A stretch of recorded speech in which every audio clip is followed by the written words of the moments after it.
And now we'd like to welcome you to today's ALA Solution Series webinar, AI Mastery for Law Firms.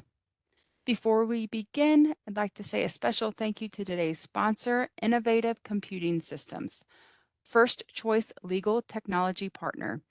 Through their highly specialized practice groups, Innovative Computing Systems provide comprehensive solutions to law firms and corporate legal departments.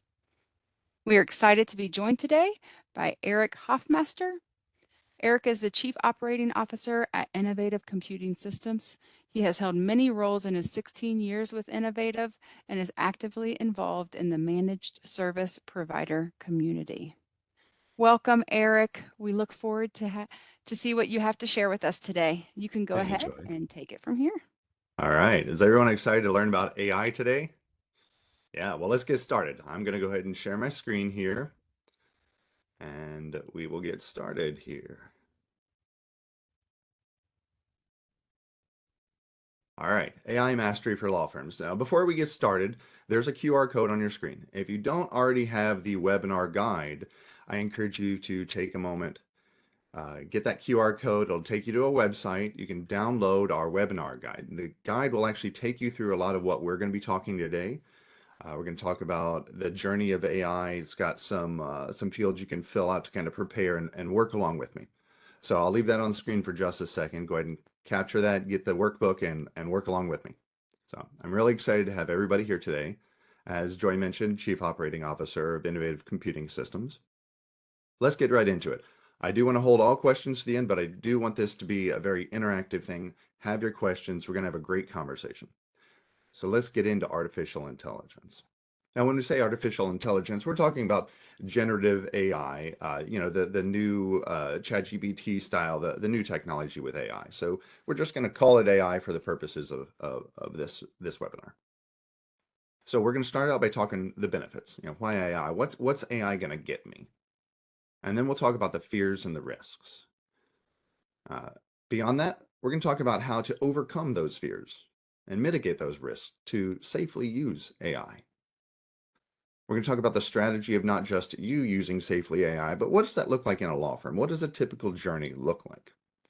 And then we're going to have some practical takeaways because I want you to be able to start using AI today, and we're going to give you some actionable items. So let's get in. So some of the benefits. Right. Number one benefit right now that I hear time and time again, I talk with attorneys and law firms all the time, it is being able to find answers quicker. I call it from going from not knowing to knowing very quickly. And it could be anything from legal research or generic research, general questions. Hey, I've got a question about how the world works. Hey, I can get you that answer. You can get the answer quicker. Also, capture meeting details. Imagine having an assistant with you, a virtual assistant capturing everything everyone says, and then a week or a month down the road, you go, hey, what happened in that meeting? Or help me prepare for my next meeting. And it's got the notes. It's got conversational. You can just get the answers. It helps you prepare. Editing and creating content. Hey, I got an idea in my head. I need to put words to paper. AI can help you create that. Or, hey, I wrote this thing, but I want to say it in a nicer way, or I need to be more concise. AI can help you edit your existing content and bring it down. And then if you find answers quicker and you capture these meeting details and you edit and create content, what that creates is exponential efficiency. Not just one person, but imagine your whole firm being able to do that. Right? AI has so many benefits. We want to go through and we're going to talk about those, and you'll see how these benefits really come to life during the practical takeaways. Now let's talk about some of the fears and risks. Over and over again, talking to law firms around AI, biggest fear and risk is what happens to my client data, my company data, my IP. There are concerns around if I let AI in, what gets out. If I put something in AI, is it going to end up on the internet? So that is a fear. And we'll talk about how to overcome each of these. Also security. So if I'm allowing AI into my systems, am I introducing any new vulnerabilities or will AI take over? There's also concerns around the accuracy. Is AI giving me the right answer? It's a legitimate concern. Now, operational changes. What is my firm going to look like if I adopt AI? What are all the changes that I have to go through in order to use AI? There's a lot of fears and concerns around that. And lastly, the transparency and perception. What do I have to tell my clients about me using AI? And what is their perception of me if I'm using AI? Well, can't they just use AI? So those are some of the fears and risks. And what we're going to do is we're going to go into how to safely use AI and combat each of these fears and risks. So the safe and secure AI starts with leveraging what I call closed systems. Well, not what I call it. They are called closed systems. There's open systems and closed systems. And really what you want to focus on is a closed system is a purpose-built AI system that protects privacy and confidentiality. It's a system where you can put information into the AI and it will not get out there to the internet. There are systems designed around that, and so being able to leverage those kinds of systems helps you be safe and secure. Then beyond that, there's got to be some human judgment and validation, because you may have heard of hallucinations with AI. AI saying something that doesn't exist or referencing case law that never existed, right? There's got to be some human judgment and validation into that, because AI alone is just a predictive text model. It's not sentient, it's not intelligent really. It just predicts the next word or letter. So you really have to use your human judgment. If it says this, well, let's just go verify that. And then an AI policy. A really good, safe, and secure AI practice starts with an AI policy that establishes what to do and what not to do. How are we allowed to use AI? How are we not allowed to use AI? Because you need to make sure everybody at the firm really understands how to safely use this. So building a robust AI policy. And then lastly, training. Don't just give them a policy and hand them the tools and go crazy, right? It's got to be training on how to use the tools, how to be effective in the use of AI, how to use that human judgment. But also, AI is changing so fast that you're going to constantly have to do training. New tools come up. You're just going to constantly have to learn and retrain. Okay, so we talked about closed and open systems. So I'm going to give you a few examples of what a closed system would look like. And closed systems, again, that's kind of the purpose-built AI around privacy and security and confidentiality. So some of the general AI examples are going to be your ChatGPT and Claude, but not the free versions. Those don't have the protections built in. But if you go into the team and the enterprise versions, there are built-in protections and privacy around those. And also the Microsoft 365 Copilot version, which is not the same as the free Edge or Bing integrated Microsoft Copilot. There's a 365 Copilot version. Those are closed systems, meaning they do have privacies and protections. You can put information in and it will not get out. And then there's some legal specific ones, and there's a ton of legal specific AI tools out there. If you're not already using them, you might know some of these. CoCounsel and Juris and iManage and Relativity, Smokeball. These are a lot of closed AI specific systems, and they might help things with document editing, drafting. It could be case and practice management. It could be document management all across the various practice groups and functions in a law firm. There are legal specific AI tools that are closed. And again, a closed system can help you build a safe and secure AI practice. Okay, let's talk about those operational changes. First, I would say billing. So if you're predominantly a time and materials uh, firm and you use AI to be more efficient, does that mean you're going to make less money? If I'm only going to take 15 minutes to do a task and I'm billing time and materials, can I only bill 15 minutes? Or if I'm billing in a fixed fee, but I'm highly efficient using AI, does that mean my fixed fee revenue has to change?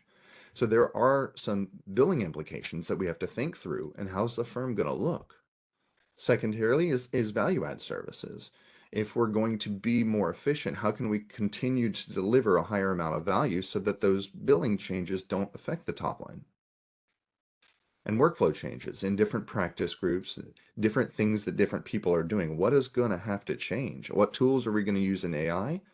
What is going to be the workflow changes? And there's cultural changes too.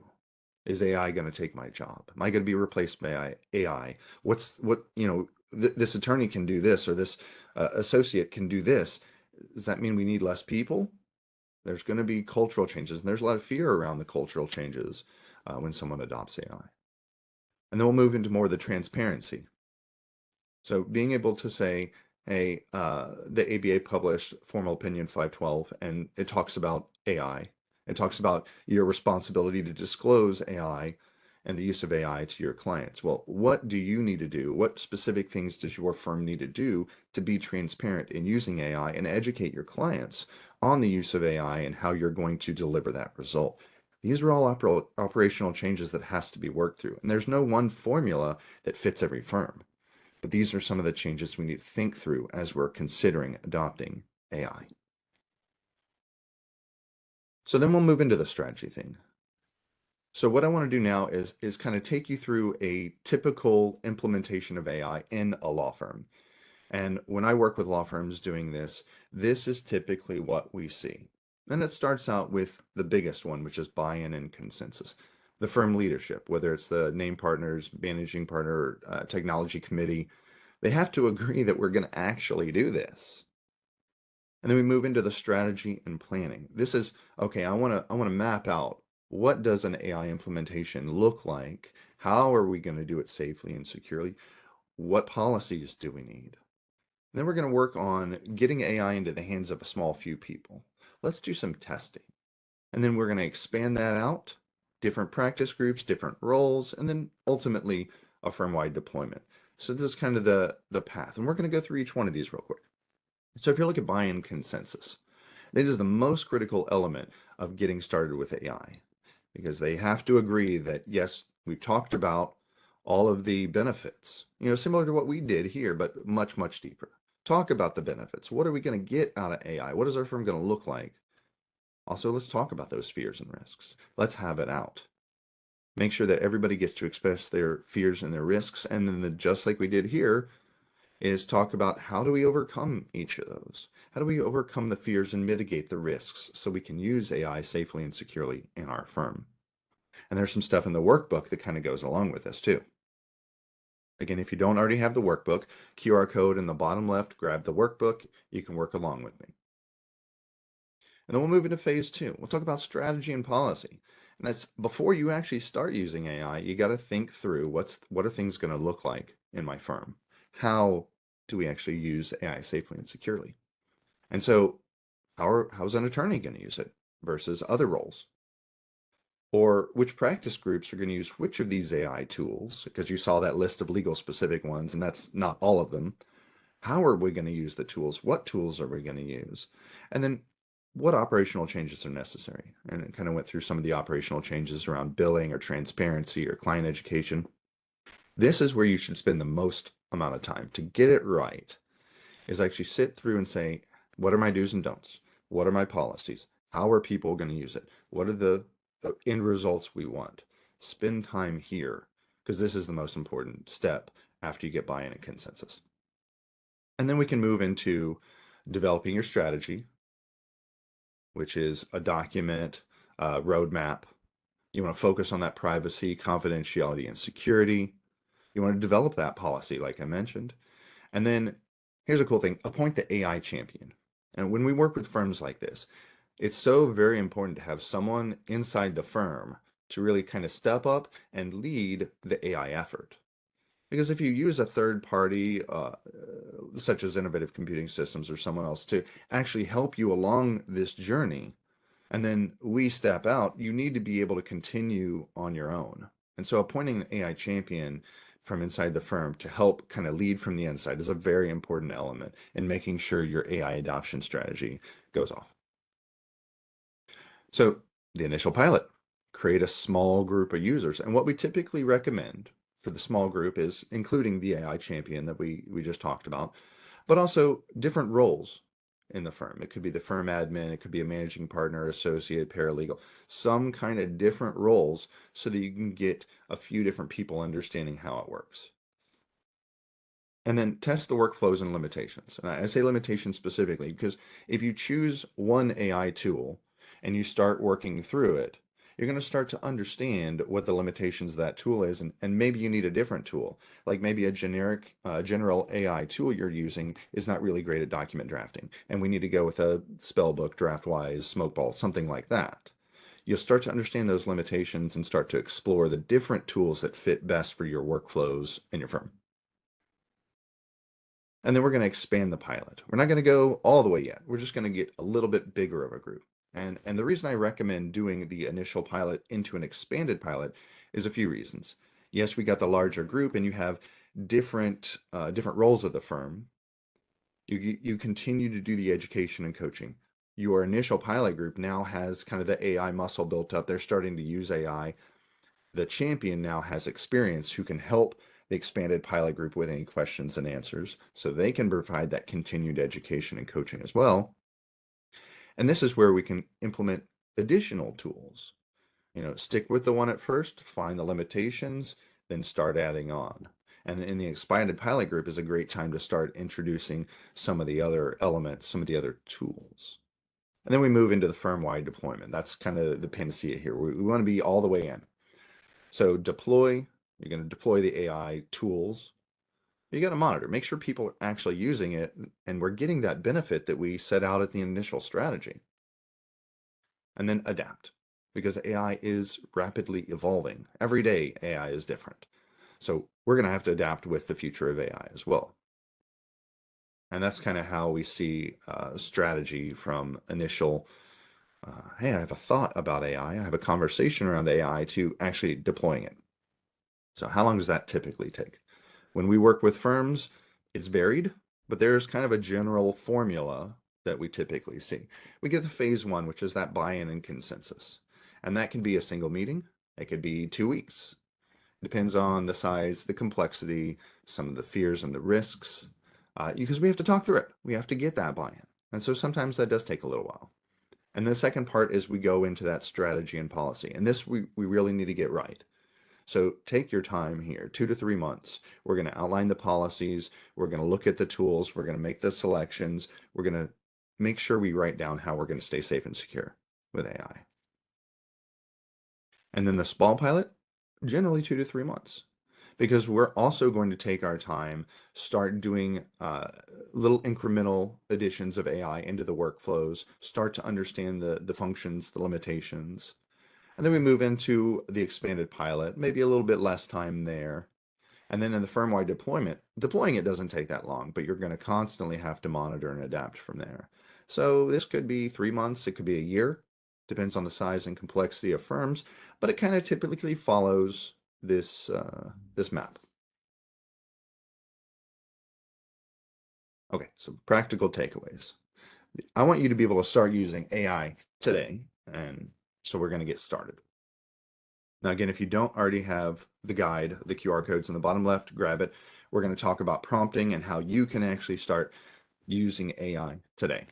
And we're going to start our little journey here by using AI research tools. It's the number one benefit that I talked about is having getting the answer quicker, going from not knowing the answer to knowing the answer very quickly. And so what we're going to do is we're going to do some practice runs. The reason we do research as opposed to something like creating documents or creating images or editing documents is because when you're doing AI research, it's typically considered a low risk behavior. You're not going to put client information in or firm information or anything confidential in when you're doing some research. And research doesn't necessarily need to be case law research. This could be anything you put into Google and you want the answer for. You can start by using AI research instead. It kind of replaces that. Not only is it low risk, it's also high reward. When we talk to firms about this is the number one thing they get out of AI today, is being able to get that answer quicker. So it's a low risk and a high reward. Hey, let's get started. And doing research, it's easy to get started. And I'll show you how. These are the kind of top 5 AI research tools. You might have heard of ChatGPT because kind of the grandfather of modern generative AI. You've also got Perplexity, and Perplexity is an AI search browser. You're going to be able to ask the question, get the answer. Now, ChatGPT didn't have the ability to search recent history, recent activities, but as of a little less than a month ago, they've now allowed ChatGPT to search across the web for current content. So ChatGPT and Perplexity are kind of on the level there. We've also got Gemini from Google or Copilot from Microsoft and Claude by Anthropic. All of these five tools, they're generally going to get you the same kind of output. They're going to work very similar. They each have their own little niche in the things that they do. But any of these five tools for today's purposes, when we do our research, they're going to get you about the same. So feel free to pick any of them. If you have an account with ChatGPT or Perplexity or any of these, then we're going to do some exercises. Work along with me in your ChatGPT or in your Perplexity or whatever tool you want. It'll be fun. Uh, so back in phase 2 of that implementation, we talked about the do's and don'ts. It's very important to have that for your firm. So we're going to establish a few do's and don'ts for using research so that you can start more safely and securely using these AI research tools today. And so the first is abide by your firm's standards and practices. If your firm says no AI, I'm not going to go against that. I'm not suggesting you do. Uh, but if your firm says use a specific tool versus another one, follow the standards and practices at your firm. And then use AI in ways that are ethical and align with your standards and practices. Now, we talked about closed systems. We want to keep firm data and client data all on those closed systems. For today's AI research, these are all open systems. These are public. They're not private. They're not confidential unless you use the paid enterprise version. But what we're going to do is make sure there's no client and no firm data in any of the research that we're doing for these exercises. And I'll show you what that looks like. Now, review and validate outputs. This is a big one because when you ask a question to AI and it gives you an answer, you don't know that answer is correct. AI has come a long way and the predictive model is generally pretty accurate. But each of these tools are going to give you kind of citations or sources of where they found the materials. It's great to click that little citation and just do a double check. Make sure that what AI is saying, it's right. And lastly, be patient. Generative AI is still new and emerging technology, and it's prone to making errors and mistakes. You might put something in and get a completely off the wall answer or it doesn't understand. It's easy to get frustrated with these emerging technologies. Just be patient. Okay, here's some tips on using AI, and then we're going to go into some actual searches. So, wonderful thing about AI is you can use natural language. You can talk to AI like you're talking to another human. You don't have to put any specific code or any specific language.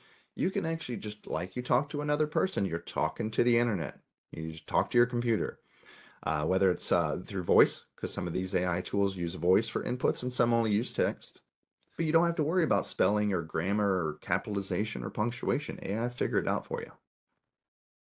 And then iterate and refine. You don't have to get this in one shot, meaning you don't have to craft a specific instruction to the AI to get exactly what you want. With AI, you can ask it a question, get a response, and then ask it a follow-up question to get a different or better response. So it's having a conversation, not only using natural language, you're actually having a conversation.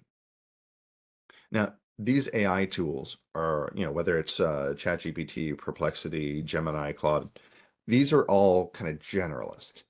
But the great thing about these tools is if you want it to give you a more specialist response, you can tell it, hey, be a specialist, be an attorney in California and review this and tell me that. And it's going to pretend like it's an attorney in California and give you a more specific result based on that role or persona that you're giving it. Hey, be a yoga instructor and give me a workout routine for knee pain. It's going to act like a yoga instructor. So these are great things that you can do asking it to be a specialist. And then lastly, new chat for new topic. So when you're using AI research tools and you're having a conversation, if you're going to switch gears and go to a different topic, generally start a new conversation. Just like a human, if you're having a conversation and then switch gears, people are like, wait, what? You don't want to confuse the AI. it knows the context of the conversation. So if you change that context up, uh, you might get more hallucinations. It's better just to keep on topic and just use new chat for new topic. Okay, here's some research examples. We're going to uh, just take two examples. So again, if you have your ChatGPT or Perplexity, you can put these in with us and see what you get. First one, if you type in who won the World Series. Now, if you put that into Google or any of these five AI tools, you'll generally get an answer that, hey, it was the Los Angeles Dodgers. It knows generally you're talking about the most recent one because you didn't specify a previous year. And so whether it's Google or these other AI tools, you're pretty much going to get the same answer on a simple question like that. But here's where AI research really starts to take off. I'm going to put in a follow-up question, say, why did they win? Now, if I put why did they win into Google, you're not going to get any information around the World Series of the Dodgers because Google doesn't have any context to the previous conversation or the previous question. AI does. So they, in this instance, is the Dodgers who won the World Series. So you're going to say, why did the Dodgers win the World Series? It knows that because you already had a conversation around the World Series. And you can ask a follow-up question. What were the stats? Again, you don't have to say, what were the stats of the World Series in 2024? Because you're already having a conversation and AI knows the context. And who had the most errors? So now you're starting to have a conversation. Maybe you didn't know the information you wanted to get out of it at the start, but you're starting with a conversation. Hey, who won the World Series? Oh, that's great. Why did they win? Oh, you can see here's their bullpen. Oh, tell me who the players were here. And so you can just have a conversation. You can start going down a rabbit hole. And the great part of this is not going to give you a bunch of websites to click on to go find the answers yourself. It's going to tell you the answers with supporting links that like citations go, oh, well, I can go to the source material and read it for myself as well. But this whole idea of going from not knowing the answer to knowing the answer very quickly, that's the real power of AI right now. Yes, there's other generative AI things. You can build images and create documents. This is the most practical use. Let's do another example. Where was the Goonies filmed? Oh, you put that into Google or any of these five tools, you're generally the same as Astoria, Oregon, and some of it is filmed on Cannon Beach. And okay, who was the director? Again, putting that in Google, you're not going to get any results like you're looking for. But you put it into AI, it's going to say, hey, who's the director? Oh, we're already talking about the Goonies, so it knows who the director of the Goonies film. Or you can say, who played the mouth? I mean, good luck putting that one into Google. You can put it into AI and goes, oh, the mouth is a character in the Goonies is played by Corey Feldman. Oh, okay. And and how old was he? I don't have to say how old was Corey Feldman when he played in the Goonies, because you're having a conversation with the internet. And so this is where the power of AI comes from. Now, these are very, very simple examples of doing research and being able to ask iterative questions using things like your specialist, pretend to be a specialist, you can get a more detailed answer, and your prompts can go very, very deep. So let's talk about prompts for a second. A prompt is an instruction that you give AI. It could be the questions that I asked in the previous examples, but an instruction can also be create this or do this or return this. So a prompt really can be just an instruction by itself. Like I said, it could just be the question that I asked. But with AI, you can actually take this much, much further. So in addition to an instruction, you can also give it context. I like this one to say, hey, I'm having this problem on my iPhone. How do I fix that? And so the context is, I've got this problem, and here's what's going on. Help me fix that. You don't have to figure out how to say, how do I fix this problem? You can say, this is the problem I'm experiencing. Now help me fix it. And then the role of persona, we talked about the specialist. Pretend you're an Apple genius and you're looking at my phone and here's the problem. How do you fix that? And so you're going to get a more specialized answer because it's going to look at more specialized content on the internet to generate that answer. And then examples. So with advanced prompting, you can say, these are the examples that I want to, these are the good. Like, hey, I have a various segment of art from this one artist. These are all the examples I want. Create an image in this style. and you can do advanced prompting with that, and it'll kind of create it in that style. Or these documents are examples of what I want this contract to look like, but I want these different clauses. Create that. And so that can be more in when you're creating the content. But those examples work. You tell AI what good looks like, you're going to get a better example, better output. And speaking of output, you can control the way it gives you the output. It may not just be text. You could put it into a bulleted format or numbered format or a table format, or if you're doing coding in a specific coding language. And it's great. Compare the differences between these two documents and give me a bulleted list of the differences. You basically just did a red line, but you've got a summarized list of every difference. Put it in table format. So when you're looking at things like you can control the output.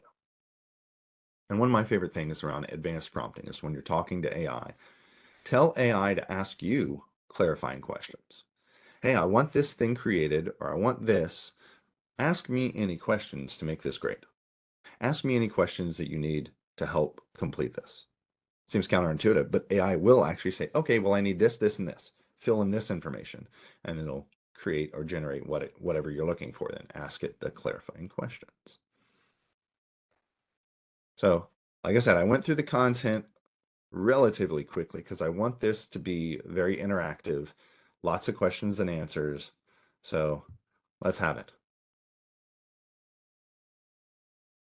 Great. Thank you so much, Eric. I would encourage everyone to go ahead and start getting your questions in. I do have a few questions that came in previously that I'll go ahead and start with, Eric, but also attendees, please send those questions to everyone so we can see them come through. First thing I have, why would you use one of those tools over the other? Yeah, that's a great question. We said, hey, there's these 5 tools. We'll focus just on the research one, whether that's ChatGPT or Perplexity or Gemini or Claude or Microsoft Copilot. If you're using those for research, there's really no difference between the 5, but they each have their own little niche. Google from Gemini can connect into a lot of your Google Workspace. So if you use Google Docs or Google Sheets, there's intelligence built in that it can integrate with some of those, your Google Workspace. Microsoft Copilot, especially the 365 Copilot, integrates with all of your 365 apps, whether that's email or Teams chats, Microsoft Office documents. And so it will work better when trying to be a more productivity-based AI app. ChatGPT is great. ChatGPT, you can also create your own versions of GPTs, your own little versions of ChatGPT, and train it on specific materials, or tell it to behave a certain way if you ask it a question. And so they all have their own little kind of idiosyncrasies. For research purposes, they're all generally going to be the same. It's when you get into more of the generative AI that they have their little niche, like Anthropic does a lot better with code generation for programmers. Those are some examples. Great, thank you so much. How can you tell when text is created using AI? Oh, that's a good one. uh, it's good and bad. AI is still kind of the wild, wild west. When text is created or images are created using AI, there's no watermark or no stamp that indicates that it is an AI generated thing. But there are ways to identify it. Maybe not ways that we would recognize as humans, but there are tools that you can put, hey, put this paragraph in and tell me if AI generates it.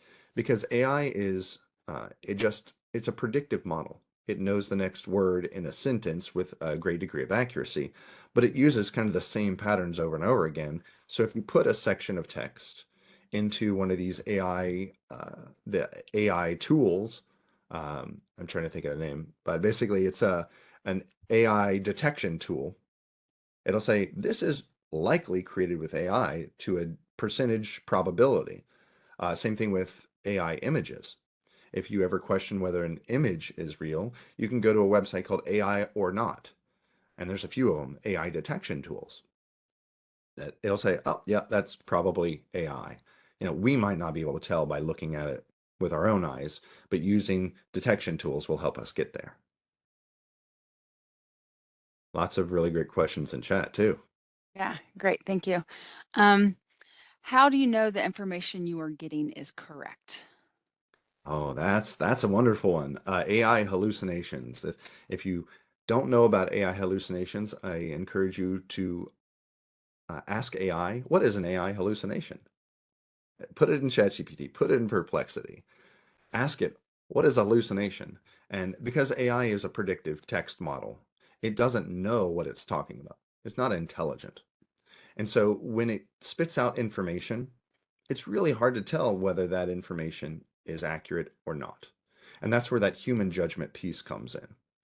Uh, I will tell you that using tools like Microsoft 365 Copilot or the ChatGPT Team or Enterprise version, they use a newer version of their AI models that is less prone to hallucination. So that the paid versions do a lot better than what we knew 6 months ago or 8 months ago or a year ago. But you really don't. And that's kind of the scary thing with AI. You don't know whether what it's saying is right or not. There are ways that you can help mitigate that. Like I'll take CoCounsel, for example. It's trained on legitimate case data. And so you're not going to get fake case data because it's trained on a legitimate source of truth. But you still have to use the human awareness to click that little citation of glance through it, be like, oh, well, yes, what you're saying matches with the website that it came from. So there's got to be a little bit of human validation into that. And there's really no way around it right now because AI is just a predictive text model. And that's what you get right now.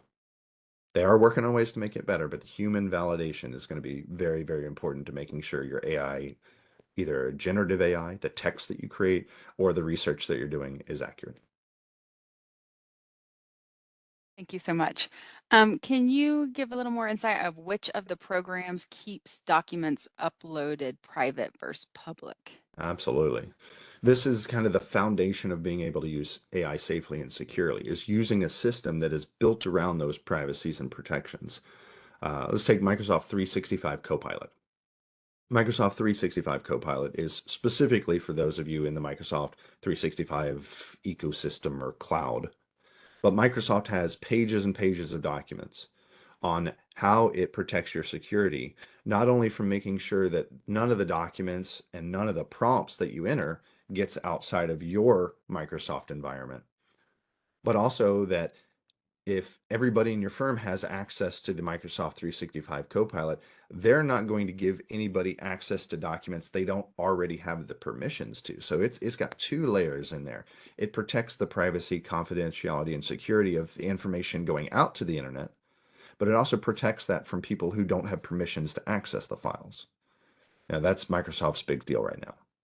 But if you look at ChatGPT Teams or Enterprise version, it has the same protections in saying anything that I put into the system, whether I upload a document or I put text in with client information, it will not go out to the internet. It stays within your privatized little bubble of ChatGPT and it will not leak.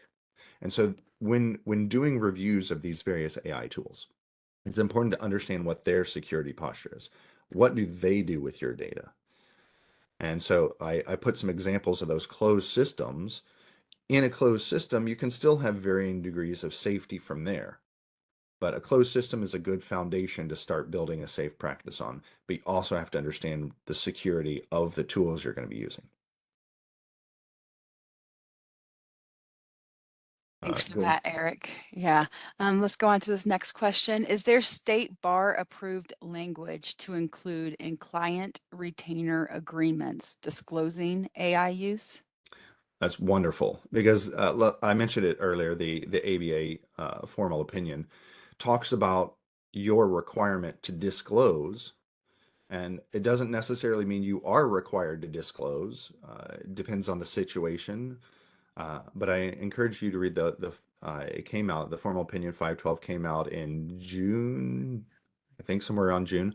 And it talks about your requirements to disclose. It also talks about billing. It also talks about your responsibility as an attorney to understand the system and how it works. But there's no language specifically that they put out in their formal opinion that talks about use this language in your agreements or your MSAs or anything like that. Great information.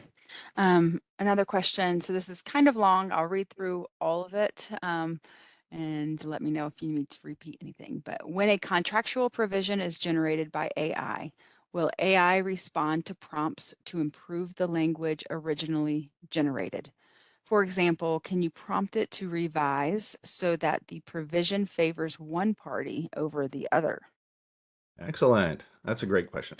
So when you use an AI tool to generate content, so let's say we're going to generate a section of text that talks about your contractual provision, and you can say, I want to edit a specific section of this. You know, you can use in natural language, change paragraph 4 to be more in favor of this one party, or you can tell it specifically what you want in natural language, and it will edit the text it had originally generated. And you can do that. Like if you're using ChatGPT, do it right there in the interface. If you're using Microsoft 365 Copilot, you can highlight a section of text in the Word document and say, rewrite this to be like this. So yes, as you start creating the content, you can then have it edit sections of its own content with just natural language, asking it to do a specific thing you want it to. I hope that answered the question, David. Amazing. Um, can you go into a little bit, you've touched a little bit, but can you go into more detail about what makes the various AI tools different?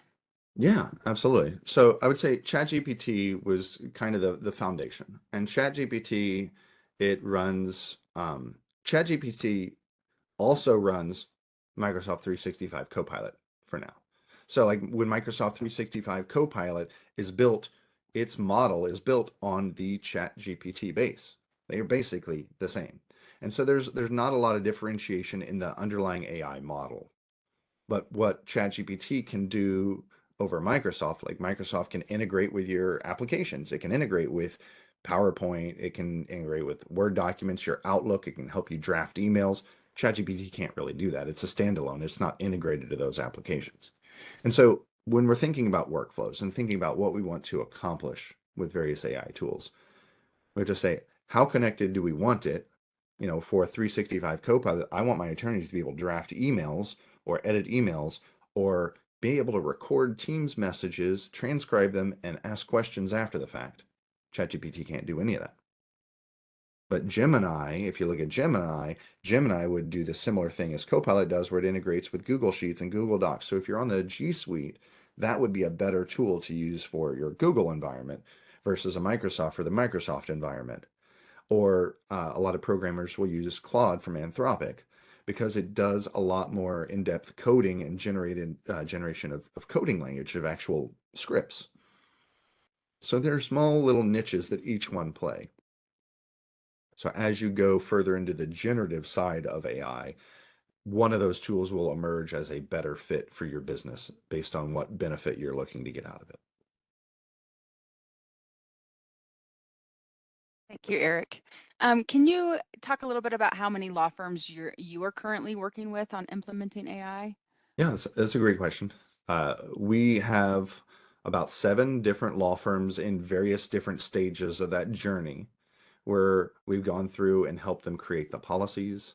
We've gone through and established the do's and the don'ts. We've gone through the initial pilot, the expanded pilot, and every one of them is different, right? From what the fears and the risks were to getting the buy-in to what are the workflows and the changes, what are the billing practices or transparencies we have to do. It's it's all different. So there's really no one size fits all, which is why when I went through that the 5 phases of implementation, it's like, well, it generally follows the same formula, but it's going to look different for every firm. There was a question up there from Scott around Otter AI. I want to make sure we cover as well.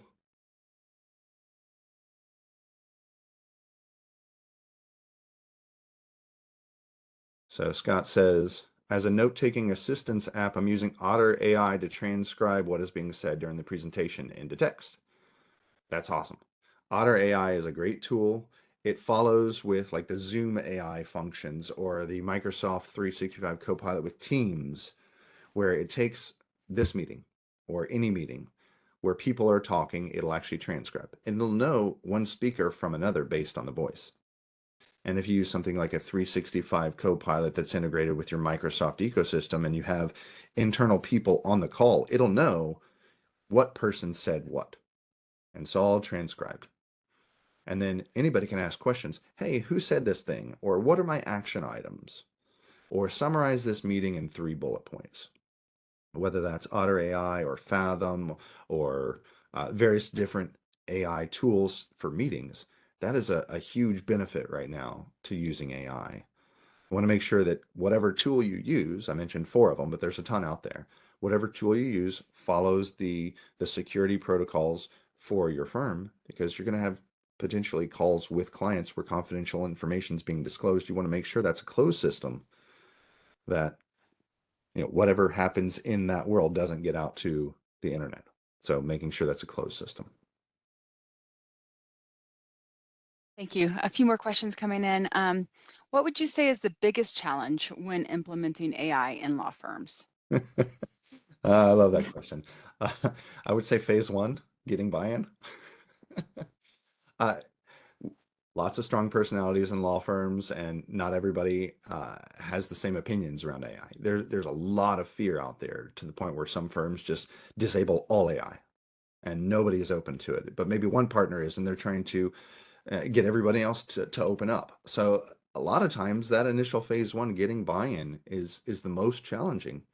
Getting all the partners or the firm leadership to agree that, yeah, we're not going to go all the way in right now, but just let's dip our toe in the water safely and securely. Being able to overcome all those fears and those risks tend to be the hardest part. Because from there, what's our strategy? We have a bunch of sample templates to create for AI policies with do's and don'ts. That's all kind of the tactical work, and it's really not that hard. Getting attorneys and people to start using AI can be challenging, is a new technology, and depending on the culture of the firm, that can also be a little bit difficult. But I do find that phase one tends to be the biggest challenge. And when you're talking about that, like the buy-in, is that the first step for you? Like just let's just dip our toes in the water. Is that how you Yeah. try to encourage the buy-in? Like let's take little pieces and segments, or is Yeah, there? that exactly. Trying to bite the elephant in one bite is difficult. So, what can we do to start? What can we do just to practice? Like this AI research one, talking about how it's low risk because we're not going to put any information in, and anything that comes out, we're going to validate. That's a low risk behavior. So if your concerns are about the risk, we can try that strategy. Let's just try the research to start. So yeah, we do talk about, yes, we ultimately want to get to this big firm-wide deployment, but if I get a lot of resistance, it's easy to just get started with maybe AI research, kind of like we're doing today. Great. And so a message from Carlin came through, and I think it kind of goes along with this. So before even the buy-in, how would you initiate a discussion in a firm that has yet to do anything with AI? Yeah, that's wonderful. Just yesterday, Thompson published a study that said less than 10% of law firms actually have a policy about using AI. But there are people actually using AI in law firms that may not be authorized to do so with a firm. The firm may not know. People may be using AI and the firm's not benefiting from it. Um, so likely somebody in the firm's probably already dabbling with this. And so to start the conversation, it's here, it's real. People are using it. We need to embrace it because that's going to be what gives us the competitive advantage that helps our firm continue to thrive. So that's how I'd get started, helping them to understand that it's here, people are using it, your competitors are using it, your customers are using it, your clients are using it. So let's not bury our head in the sand. Let's at least open up and see what the possibilities are. Have them start watching a webinar like this one, There you go. and here's some benefits of us using AI. Absolutely. Thank you for that. One more question asking for maybe some studies. Is there any data to compare human error versus AI error that you can share? Are there studies or data points around that? That's a good question. That'd be a great question to ask AI. Jokes aside, uh, there's a lot of studies around it, and there's not any agreed upon measurement or consistency on the error rate of AI versus humans. Uh, because it's actually a complex topic, and you can go down the rabbit hole to understand what's the score, what is the safety score or the accuracy score of AI, and there's no one consistent measurement tool that compares AI to humans. There's a lot of research on it right now, just not a lot of published data around the accuracy rates of AI. Thank you. I remember at the beginning of the webinar, you were talking about the closed system, private versus open system. Can you talk about what makes a closed system private? Yeah, absolutely. Yeah, I mentioned it with 365 Copilot and ChatGPT, but they basically put a little protective boundary around your version of AI. So if you have the Teams or the enterprise version of ChatGPT, which means you have to pay for it, and that can go to Mario's question. Paying for the Teams version, which tends to be small groups of people, small firms, going to be somewhere around $25 per user per month. Microsoft 365 Copilot is $30 per user per month. So if you have one of these paid ones, they kind of create your own privatized instance. So what you have for the closed system, it becomes a closed system because anything that goes in to that ChatGPT or the Copilot stays inside your privatized instance. That means no document that I upload or video that I take or any prompt that I put in, it stays in my own privatized instance because I'm paying for that privatized instance. And so with an open system, you don't have that privatized instance. If you go to ChatGPT free and start typing stuff in, all of that data is ChatGPT's. It's owned by OpenAI. That's the company that runs ChatGPT. They can do anything. They can use it to train their models. They can use it for any of their information. But if you have one of those closed systems, that still belongs to you. You're leveraging that AI, but it stays within your privatized instance. So that's really conceptually the difference between those two systems. Thank you so much, Eric. We are approaching the end of time. I want to encourage any last minute questions to come in, but I also want to pass it back to you for closing final thoughts and remarks, Eric, before we have to end today. Yeah, absolutely. Well, I appreciate it. I appreciate everyone's time for coming today and staying through this. I hope this was helpful, and I'll leave you with this. I hear a lot of people saying, "Is AI going to replace me?" And the answer is no. AI will not replace you. But someone who uses AI will. So get started, use AI, start building that muscle, embrace it, because it's going to help your future. Thank you so much. There was one last question that came in as you were going through that. Has anybody sued OpenAI for breach of their closed system? Another great question for AI. I actually don't know the answer to that. I'm sure there are open lawsuits, anything, but there's been nothing substantial that I'm aware of. Great. Thank you so much, Eric. Do you have contact information or anything that we could put in the chat box for attendees to reach out to you, a website, something along those lines? So if there are any other questions, we'd love Yeah, to invite absolutely. you. So if you're interested in having a conversation with us, I'll put the sales@innovativecomp.com. You can email that and we get started having a conversation around AI. I'd love to talk to you. If you want to learn more, we're here. And the website Fantastic. is www.innovativecomp.com. It's also in your pre-webinar guide, and we'll send some information out to everybody afterwards as well.